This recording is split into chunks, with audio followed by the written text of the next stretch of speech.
Hey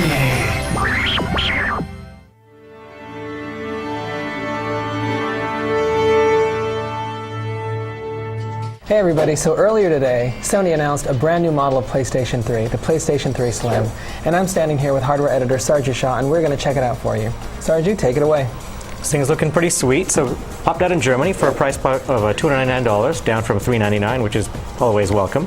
Shall we just crack open the box here? We shall, and while you're doing that, I'm going to check out the press release. So it is going to be available in stores on September 1st in the North American, Europe, and PAL territories, and Asian countries and regions at a very attractive, well, their press release at a very attractive recommended retail price of $299 and £299 respectively.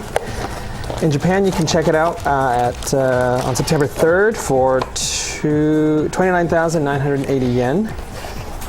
And the really cool thing for folks that can't wait is that starting tomorrow, all models of PlayStation 3 are going to be sliced down to $299 as well.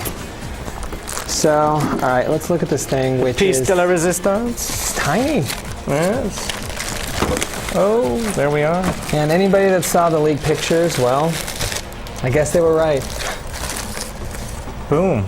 All right, let's get this. Let's get these guys side by side. It is considerably smaller. Yeah. Like half the height. So according to the release, which I will look at again, they are saying it is 2/3 smaller. By volume, probably. In terms of length, we got, that's a little less wide by an inch, right? Something like that. About half as tall, just as heavy.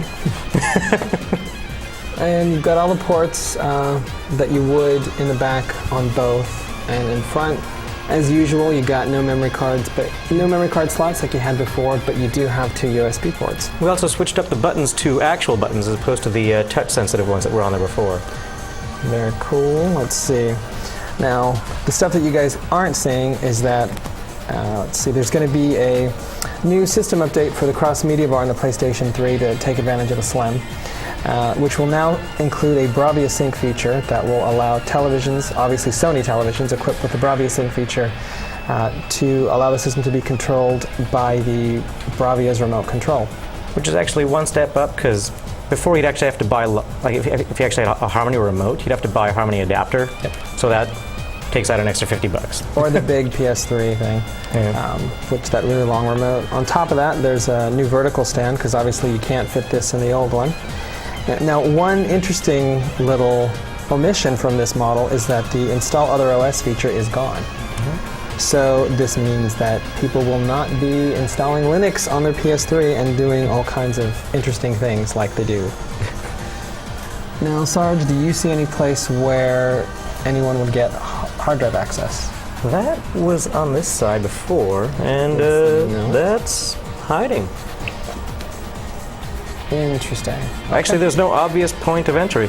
That bay door right there. This little guy here is pretty tiny. Indeed, that is it.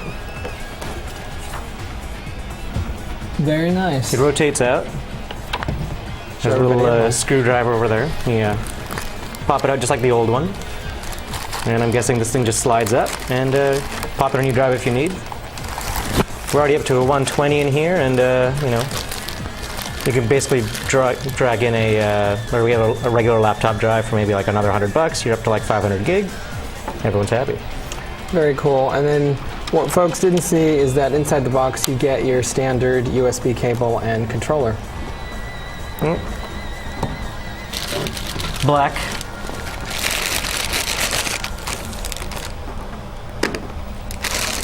And what kind of cables do we got here? What do we got? Do you? There we go. Here we are.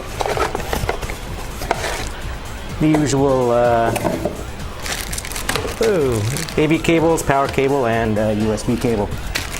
Nothing too surprising. Fairly standard. So there you go. That's your first look at the PlayStation 3 Slim. Sarge, any final thoughts? It's cheaper and it's smaller. What's not to like? Pretty much. So we're going to be putting this thing through its paces. Be sure and check back on the site for a feature and for a bunch of video. Until then, we'll see you soon.